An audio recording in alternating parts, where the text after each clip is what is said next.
आज के इस लेक्चर में क्लास 12 का चैप्टर नंबर 4 सारणी, जिसे इंग्लिश में कहते हैं डिटरमिनेंट्स, के बारे में चर्चा करेंगे। तो सबसे पहले इसका जो मीन है सारणी का वो क्या होता है, उस पर देखते हैं कि ये क्या होता है डिटरमिनेंट्स। तो आरबीएस, पहली बात ये देखो कि जो आरबीएससी बोर्ड है, उस आरबीएससी बोर्ड के तहत चैप्टर नंबर 4 है वो 3 मार्क्स का है। कितने मार्क्स का है? 3 मार्क्स का है। और यहाँ से एक क्वेश्चन जो है वो 3 नंबर का पुटअप होता है और ये बच्चे आसानी से इन क्वेश्चनों को पकड़ लेते हैं।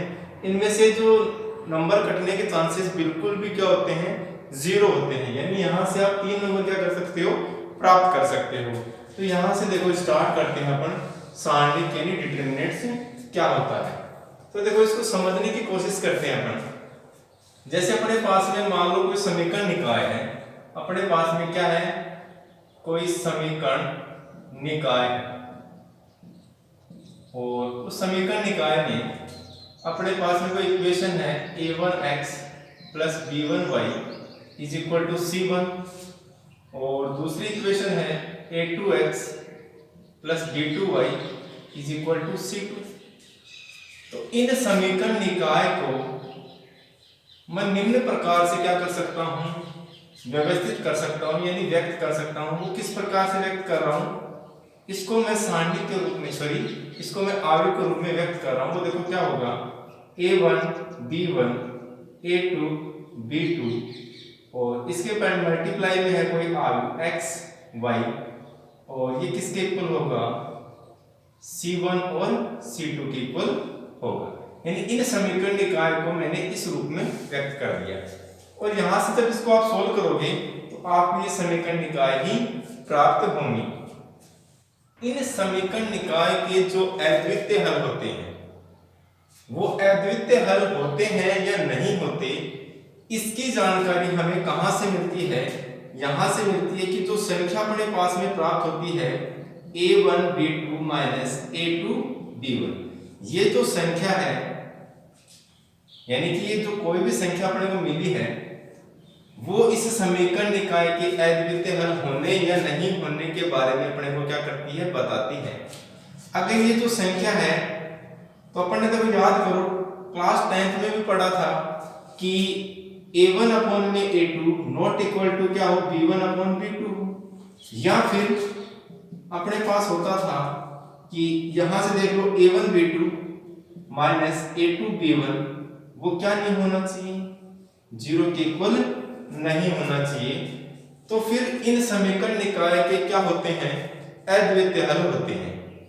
इसका मतलब ये हो गया कि जो ये संख्या है, कौन सी संख्या है, a1 b2 minus a2 b1, ये जो संख्या है वो इस समीकरण निकाय के अद्वितीय हल को क्या करती है, अपने को फाइंड आउट करने में क्या करती है, हेल्प करती है।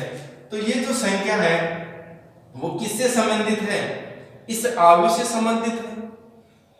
दोबारा देखो क्या बोल रहा हूं, ये जो संख्या है जो समीकरण निकाय के अद्वितीय हल को ज्ञात करती है वो इस आव्यूह से संबंधित है।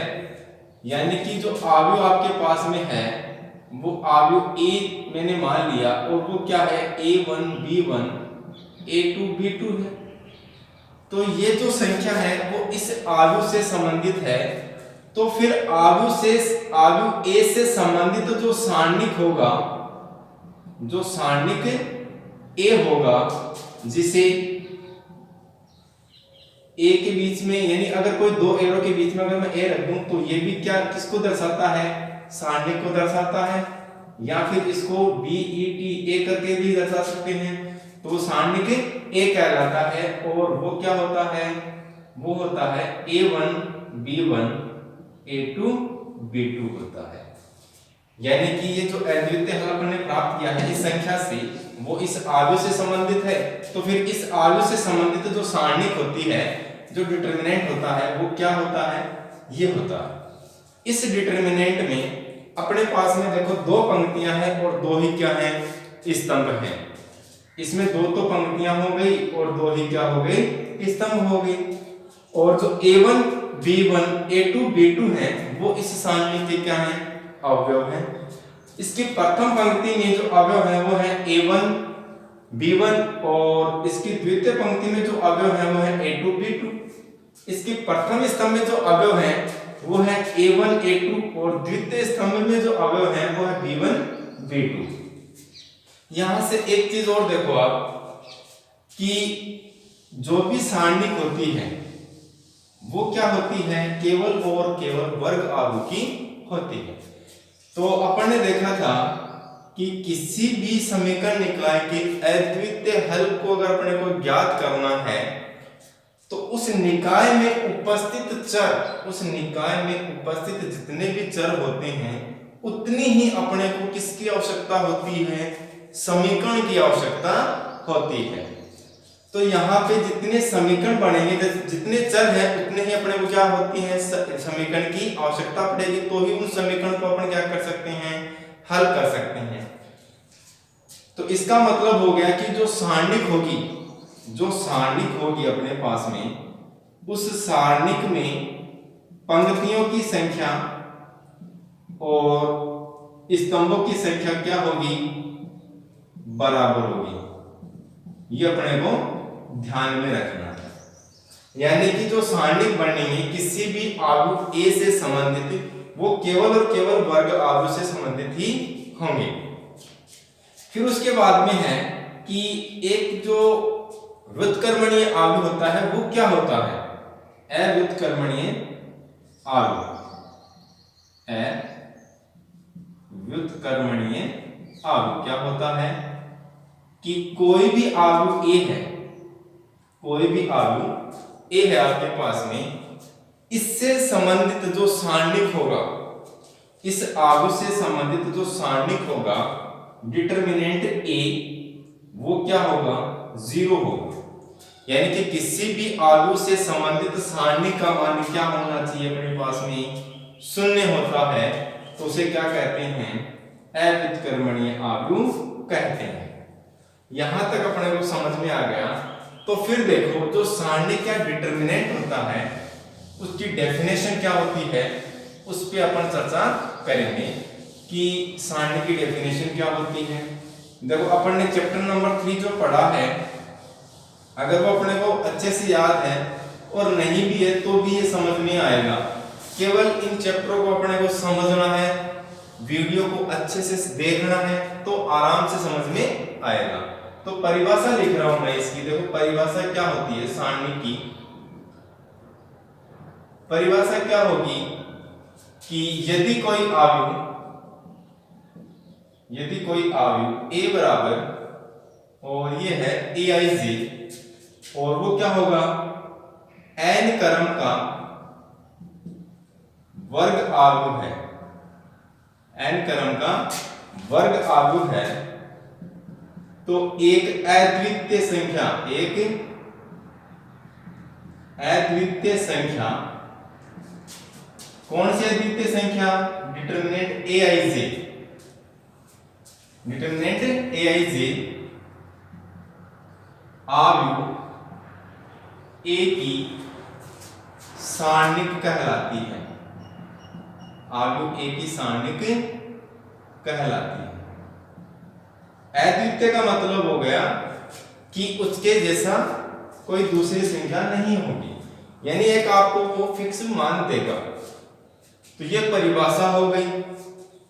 जो सारणिक होंगे वो 1/1 क्रम के हो सकते हैं, 1/1 क्रम के हो सकते हैं, 2/2 क्रम का हो सकता है, 3/3 क्रम का हो सकता है, 4/4 और 5/5 और एक्सेट्रा हो सकते हैं।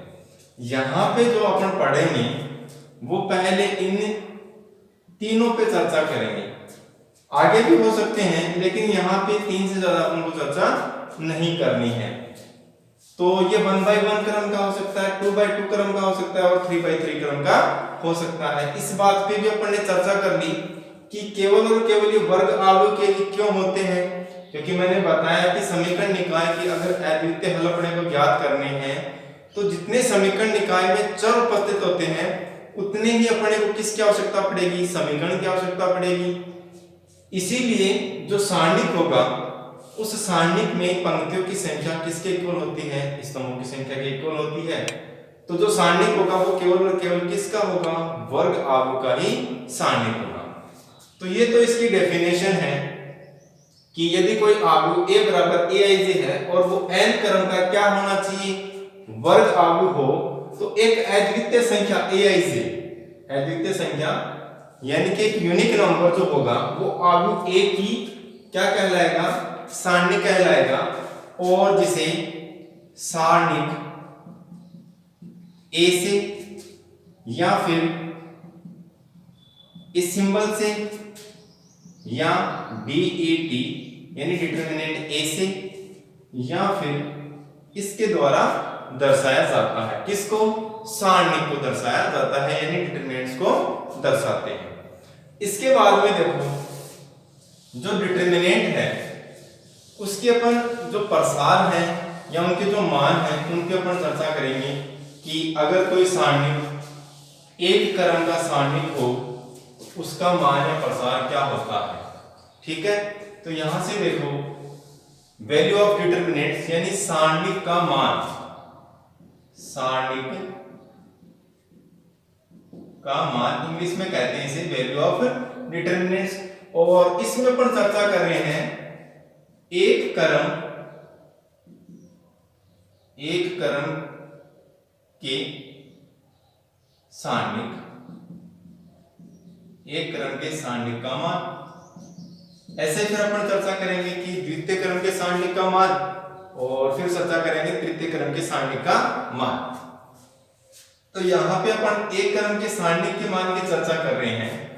तो यहाँ पे देखो अगर अपने पास में कोई आव्यूह है a, ये आव्यूह है और वो एक क्रम का वर्ग आव्यूह है। क्या है, एक क्रम का क्या है, वर्ग आव्यूह है। तो फिर आव्यूह से संबंधित जो सारणिक होगी, आव्यूह से संबंधित तो आव्यूह a से संबंधित सारणिक क्या होगी, डिटरमिनेंट a होगा। ठीक है, सारणिक a लिख सकते हैं इसे या फिर डिटरमिनेंट a लिख सकते हैं, और वो क्या होगा, a होगा, और वो आपको क्या वैल्यू देगा, a ही देगा। और ये जो a है वो क्या है, 1/1 क्रम के सारणिक का क्या है, प्रसार भी है, और इसका क्या है, मान भी यही है। एग्जांपल देखते हैं। अगर मान लो आपके पास में कोई आव्यूह है और वो आव्यूह है इस प्रकार का, 1/1 क्रम का एक वर्ग आव्यूह है, तो इस आव्यूह से संबंधित जो सारणिक होगा वो क्या होगा आपके पास में, डिटरमिनेंट a, और वो क्या होगा, डिटरमिनेंट 5, और इसकी वैल्यू क्या आएगी आपके पास में 5। तो ये इसका प्रसार भी हो गया और इसका क्या आएगा, मान भी यही हो गया, इसकी वैल्यू भी यही हो गई। अगर मान लो मैं ये दे दूं कि अगर आपको कोई वर्ग आव्यूह a और वो दे दिया आपको -3, तो फिर इस आव्यूह a से संबंधित, आव्यूह a से संबंधित जो सारणिक अपने पास में आएगा वो क्या आएगा, -3। तो फिर इस सारणी का मान क्या आएगा, -3 आएगा, और ये क्या है, इसका प्रसार भी है और इसकी क्या है, वैल्यू भी है। अब कई बच्चे क्या करते हैं कि इस 1/1 क्रम का जो सारणिक है उसको मापांक समझ लेते हैं।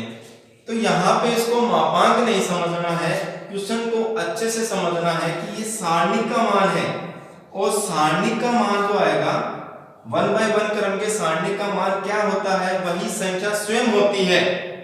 लेकिन अगर मापांक में अगर मैं देखता हूं, तो अगर मापांक की बात करूं तो -3 का जो मापांक आएगा वो क्या आएगा अपने पास में, 3 आएगा। तो मैं यही कह रहा हूं कि जो 1/1 क्रम का जो सारणिक है उसे क्या नहीं समझना है, मापांक नहीं समझना है, वो क्या है, एक सारणिक है। अगर मैं मान लो ऐसे दे दूं कि आपके पास में कोई आव्यूह है और वो आव्यूह है ये वाली, तो इससे संबंधित जो सारणिक a होगा वो क्या आएगा, -10 आएगा। तो फिर मैंने क्या कहा, स्वयं वह संख्या होती है उस 1/1 क्रम के सारणी का मान, तो क्या मान देगा आपको? माइनस का 10 देगा, न कि प्लस का 10। यहाँ पे इसको मापांक नहीं समझना है, इस चीज को दिमाग में अच्छे से आप सेट कर लेना। तो 1/1 क्रम के सारणी का मान तो क्या होता है? स्वयं वह संख्या होती है। अगला जो है वो है कि एक द्वितीय क्रम के सारणी का मान, तो यहां से इसको हटा देते हैं, ये समझ में आ गया होगा अच्छे से। तो द्वितीय क्रम के जो सारणी का मान होता है वो देखो क्या होता है। तो द्वितीय क्रम की सारणी का मान यह आ गया, द्वितीय क्रम की सारणी का मान। तो द्वितीय क्रम के सारणी का जो मान होगा वो देखो आपको कैसे ज्ञात करना है कि अगर मान लो आपके पास में आयु है A1, B1, A2 और B2, ये क्या है? कोई वर्ग आयु है। क्या है? वर्ग आयु है। तो इस वर्ग आयु A से संबंधित अगर लिखना चाहते हो तो लिख लो, वर्ग आयु A से संबंधित सारणिक A क्या होगा? सारणिक A लिख सकते हो उसको, या फिर डिटरमिनेंट A लिख सकते हो, और वो क्या होगा आपके पास में? A1, B1, A2, B2। यानी कि सारणी को रिप्रेजेंट करने का जो नोटेशन होता है, संकेत होता है, वो दो एरो होती है, दो रेखाओं के मध्य इन अवयवों को क्या किया जाता है? रखा जाता है। तो ये क्या आ गया आपके पास में? एक द्वितीय क्रम का सारणिक आ गया, जिसमें दो पंक्तियां हैं और दो ही क्या है? स्तंभ है। तो फिर इस जो सारणिक है उस सारणी का प्रसार जो मान होगा वो देखो क्या होगा। अगर मैं यहाँ पे देखो एक बार के लिए समझ लो कि इसके जो चिन्ह होते हैं वो कैसे होते हैं। इसके जो चिन्ह होंगे वो होंगे प्लस माइनस, माइनस और प्लस, इस रूप में इसके चिन्ह होते हैं। इस चीज को मैं समझा दूंगा। कब समझाऊंगा? जब तृतीय क्रम के सारणी का मान अपन पढ़ेंगे या प्रसार उसके बारे में चर्चा करेंगे, तब ये मान आपको मैं समझा दूंगा अच्छे से। तो यहां से देखो, यहां से जो A1 B2, तो ये तो आ गया A1 B2 minus A2 B1, तो ये हो गया A2 B1। ये क्या आ गया? इस सारणी का प्रसार, या फिर क्या हो जाएगा? ये मान हो जाएगा यहां से। या फिर इसी को अपन एक तरीके से ऐसे भी निकाल सकते हैं, उप सारणी के, यानी उप सारणी के आधार पर भी अपन क्या कर सकते हैं। उप सारणी में आपको मैं बताऊंगा, एक बार इनको समझ लो आप केवल। ये हो गया आपके पास में A1, यानी कि इस A1 अवयव को यहां लिख दिया, और फिर A1 की जो पंक्ति और स्तंभ है उनको दबा लो। जो शेष अवयव बच गया उसका उप सारणी क्या है अपने पास में? B1। ठीक है, तो ये तो क्या आएगा? प्लस का आएगा, क्योंकि यहाँ पे प्लस का सिंबल है। फिर क्या आएगा? माइनस आएगा। तो माइनस B1, यानी प्रथम पंक्ति के अनुदिश अपन ज्ञात कर रहे हैं, तो B1 आ गया, ये आ गया B1।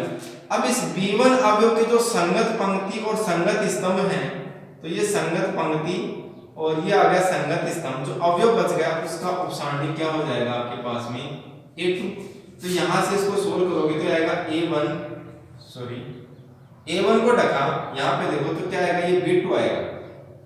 A1 को जब यहां पे देखो, A1 की जो पंक्ति और A की जो स्तंभ है इसको देखोगे तो आप क्या आएगा आपके पास में? ढकने पर B2 आएगा, तो यहाँ पे आ गया B2। फिर B1 की संगत पंक्ति और स्तंभ के ऊपर जब आप, यानी पंक्ति और स्तंभ को छोड़ोगे तो शेष अवयव क्या बच गया? A2 बच गया, तो यहाँ पे A2 आ गया। तो ये क्या आएगा? A1 B2 माइनस का B1 A2। तो यहाँ पे देखो A1 B2 माइनस का A2 B1 या फिर B1 A2 होगा। तो ये क्या आ गया? द्वितीय क्रम के सारणी का प्रसार या मान आ गया। और इसी को अपन ऐसे भी लिख सकते हैं, क्योंकि यहाँ पे देखो ये क्या है? इसके मुख्य विकिरण है, और ये जो है वो इसका क्या है? पिछला विकिरण है। तो यहां से मैं ये लिख सकता हूं कि मुख्य विकिरण के अवयव का गुणनफल और माइनस मुख्य विकर्ण के अवयव का गुणनफल माइनस पिछले विकर्ण का, यहां लिख सकते हैं पिछले विकर्ण के अवयव का गुण। तो यही तो किया अपन ने। पिछला विकर्ण जिसे कहते हैं ऑफ डायगोनल, तो यहां पे a1 b2 ये तो आ गया मुख्य विकर्ण के अवयव का गुणन माइनस ये आ गया माइनस पिछले जो पिछला विकर्ण है, ये पिछला विकर्ण आ गया आपके पास में पिछले विकर्ण के अवयव का गुण, और वो क्या होगा एक द्वितीय क्रम के सारणी का मान होगा। और इन चिन्ह को अपन को क्या करना है, ध्यान में रखना है। अब तो चर्चा करेंगे वो तृतीय क्रम के सारणी पर अपन चर्चा करेंगे। तो यहां तक ये समझ में आ गया होगा। एक एग्जांपल और देख लो इसमें ताकि अच्छे से समझ में आ जाए आपको। जैसे मान लो कि आपके पास में कोई आयु है और वो है आपके पास में 2 3 0 1। तो इस आयु A से संबंधित सारणिक क्या होगा, सारणिक A। तो इसे ऐसे भी लिख सकते हैं सारणिक A और इज इक्वल टू, ये भी साइन लिख सकते हैं अपन। तो वो क्या होगा, वो होगा 2 3 0 1। तो फिर इसको जब सोल्व करोगे तो क्या आएगा 2 into 1 तो कितना आ गया 2 माइनस 3 into 0 कितना आ गया 0। तो किसकी वैल्यू क्या आ गई आपके पास में 2 आ गई। यानी कि मुख्य विकर्ण के अवयव का गुणा माइनस पिछले विकर्ण के अवयव का गुणा। या फिर आप वही काम कर सकते हो कि इनको ऐसे मल्टीप्लाई क्रॉस मल्टीप्लाई करके माइनस साइन लगाओ, या फिर इस अवयव A को ढक लो। यानी कि अगर मैं ऐसे भी निकालना चाहता हूं 2 3 0 1। तो यहां देखो, यहां पे मैंने सिंबल की बात की थी प्लस माइनस माइनस प्लस, ये बात की थी मैंने, चिन्ह की बात की थी। तो अवयव 2 है तो ये तो आ गया अवयव 2, ठीक है। अब इस अवयव जो 2 है उसकी संगत पंक्ति और संगत स्तंभ के अवयव को दबाओगे तो अवयव क्या बच गया अपने पास में 1 बच गया। तो ये आ गया 1 माइनस, क्योंकि फिर माइनस आता है यहाँ पे। अब इस 3 के संगत पंक्ति और स्तंभ को दबाओगे तो क्या आएगा 0 आएगा। तो ये 3 लिखो और इसके संगत 0।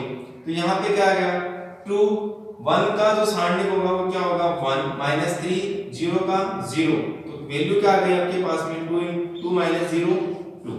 ऐसे भी अपन ज्ञात कर सकते हैं। नेक्स्ट अपना तृतीय क्रम के सारणी का मान। यहां से इसको मैं हटा देता हूं। एग्जांपल से अच्छे से समझ में आपको आ गया होगा। तो जो तृतीय क्रम का सारणी का मान है वो देखो यहां से, तीसरा है तृतीय क्रम के सारणी का मान या प्रसार। तो अपने पास में देखो कोई भी वर्ग आयु A है, क्या है कोई वर्ग आयु है और वो है A1 B1 C1 A2 B2 C2 A3 B3 और C3। ये क्या आपके पास में कोई वर्ग आयु है। इस आयु A से संबंधित जो सारणिक होगा तो सारणिक A क्या आएगा, सारणिक A या फिर डिटरमिनेंट A, वो क्या होगा आपके पास में, ये होगा A1 B1 C1 फिर A2 B2 C2 फिर आएगा A3 B3 और C3 है। अब इस सारणी के मान या प्रसार की अगर अपन चर्चा करें तो देखो अपन ने जैसे द्वितीय क्रम के सारणी की चर्चा की थी उसी प्रकार से अपने को यहाँ पे भी करना है। तो देखो इस सारणी का जो मान आएगा वो कैसे आएगा, या तो आप काम क्या करो कि किसी इसमें देखो सारणी का जो प्रसार होता है वो किसी भी पंक्ति या स्तंभ के अनुदिश आप कर सकते हो। इसके सारणी के मान में कोई अंतर नहीं आएगा।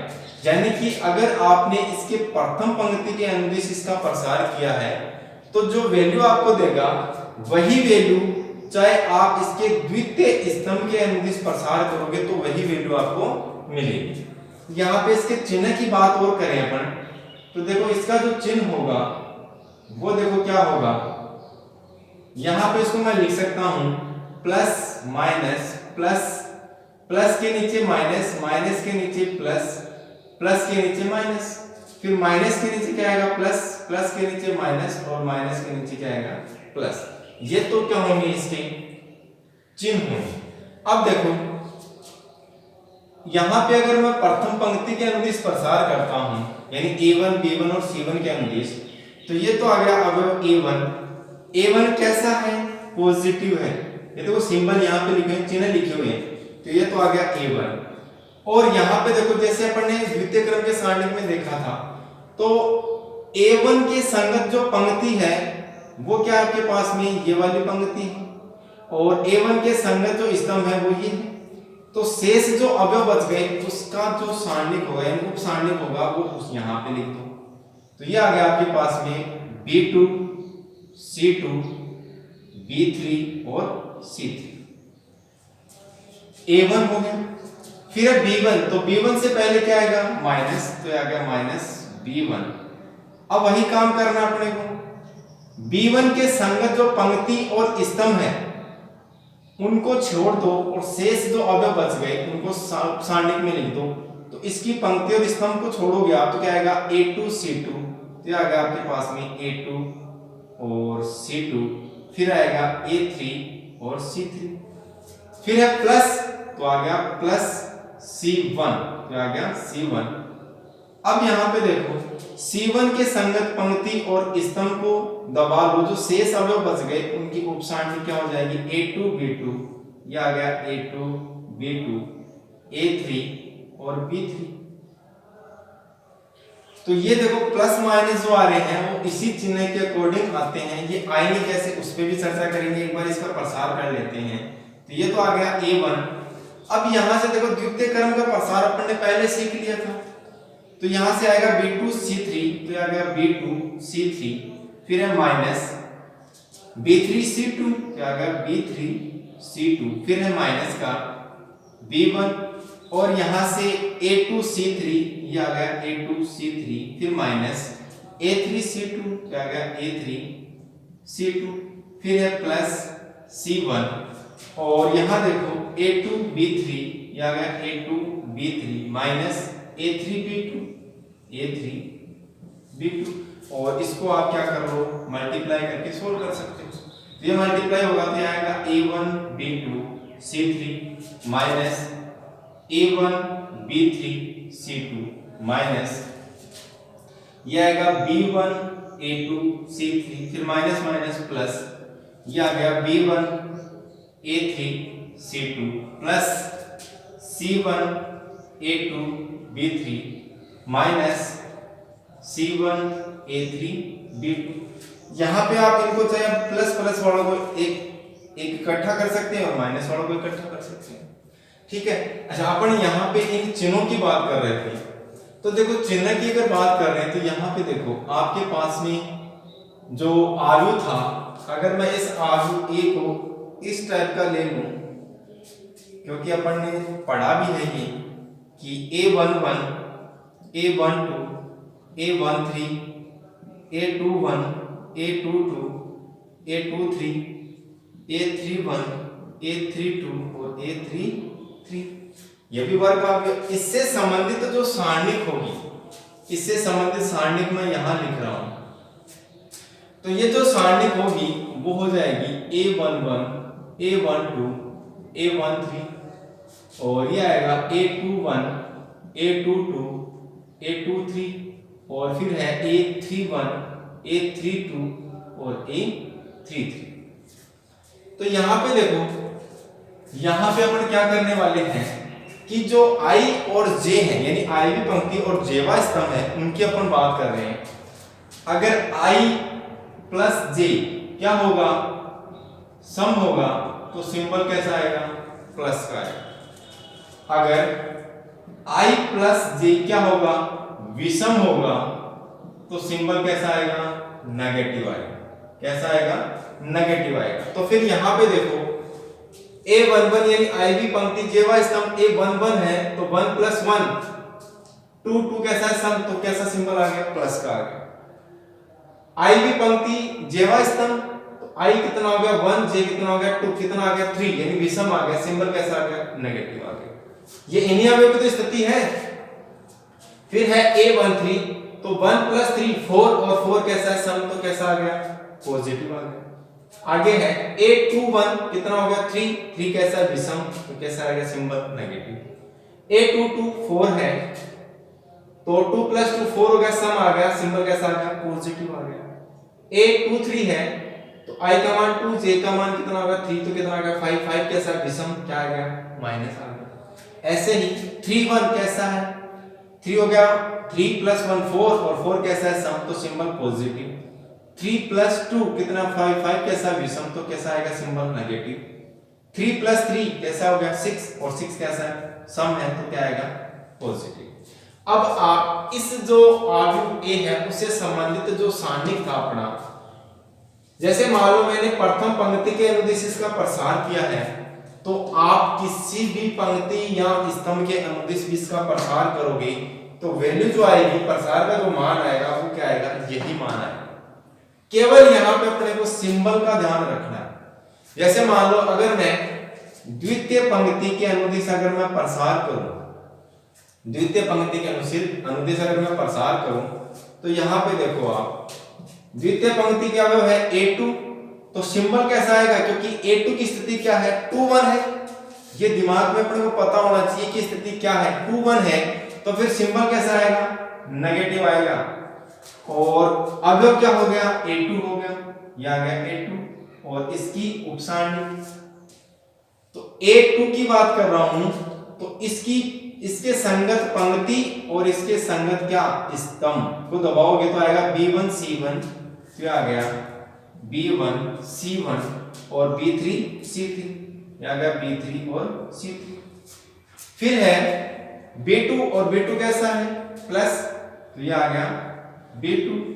फिर इसकी जो संगत उपसारणिक है वो कैसे प्राप्त होगी, B2 वाली जो संगत पंक्ति और स्तंभ है उनको दबाओगे आप, तो क्या बचेगा A1 C1, तो ये आ गया आपके पास में A1 C1 और A3 C3, ये आ गया A3 C3 प्लस, सॉरी अब देखो जो सिंबल आएगा C2 के साथ में वो कैसा आएगा, नेगेटिव आएगा, तो ये आ गया C2, और इसकी जो उपसारणिक होगी वो इसके संगत पंक्ति और इसके संगत स्तंभ को दबाने में प्राप्त होगी। तो इसके संगत पंक्ति तो ये हो गया, स्तंभ ये हो गया, तो ये आएगा A1 B1 A3 B3, A1 B1 A3 B3। अब इसका जो भी मान आएगा वो क्या आएगा, इसके इक्वल आएगा, ठीक है। तो ये था मान था। आगे जो है, आगे अगर मैं ये कहूं कि जो अवयव जो होता है और सारणिक जो होता है उसमें डिफरेंस क्या होता है, उस पे चर्चा करते हैं अपन। तो अवयव और जो सारणिक है उसमें अंतर क्या होता है, यहां से इसको हटा रहे हैं अपन। तो देखो अपन ने देख लिया, अपन ने अवयव भी पढ़ा था और सारणिक पे अपन ने थोड़ा बहुत डिस्कस कर चुके हैं ताकि अपन अंतर ज्ञात कर सके। इतना तो अपन ने पढ़ ही लिया है। तो यहां से देखो अवयव और सारणिक में अंतर क्या होता है, अवयव तथा सारणिक में अंतर। और वो अंतर क्या होगा, अपन ने जब अवयव पढ़ा था तो मैंने ये कहा था कि जो अवयव होता है वो संख्याओं और फलनों का एक व्यवस्थित क्रम होता है। एक क्या होता है, व्यवस्थित क्रम होता है, और इस अवयव का कोई संख्यात्मक मान नहीं होता है, यानी अवयव का संख्यात्मक मान नहीं होता है। लेकिन अपन ने देखा है कि सारणिक का क्या होता है, एक अद्वितीय मान प्राप्त होता है। तो सारणिक का क्या होता है, एक अद्वितीय मान प्राप्त होता है, लेकिन सारणिक का अद्वितीय मान प्राप्त होता है। तो ये तो पहला डिफरेंस हो गया कि अवयव जो है वो संख्याओं और फलनों का एक सुव्यवस्थित क्रम है जिसका संख्यात्मक मान नहीं होता, लेकिन लेकिन जो सारणिक होता है उसका क्या होता है, एक अद्वितीय मान होता है। ये तो पहला डिफरेंस हो गया। दूसरा जो डिफरेंस है वो है कि जो आव्यूह होता है, क्या होता है, आव्यूह जो होता है वो किसी भी क्रम का हो सकता है। आव्यूह जो है वो किसी भी क्रम का हो सकता है, यानी कि उसका क्रम क्या हो सकता है, 1/3 हो सकता है, 2/3 हो सकता है, 1/4 हो सकता है, 2/2 हो सकता है। लेकिन जो सारणिक होंगी वो केवल और केवल वर्ग आव्यूह से संबंधित होंगी, केवल वर्ग आव्यूह से संबंधित होंगी। ये दूसरा अंतर हो गया। तीसरा जो अंतर है वो क्या है, अपने पास में अपन ने ये भी देखा था कि अगर किसी आव्यूह की पंक्ति और स्तंभ को अगर परस्पर बदल दिया जाता है तो एक नया आव्यूह प्राप्त होता है, यानी कि आव्यूह की पंक्तियों तथा स्तंभों को परस्पर बदल देने पर एक नया आव्यूह प्राप्त होता है, एक नया आव्यूह प्राप्त होता है। लेकिन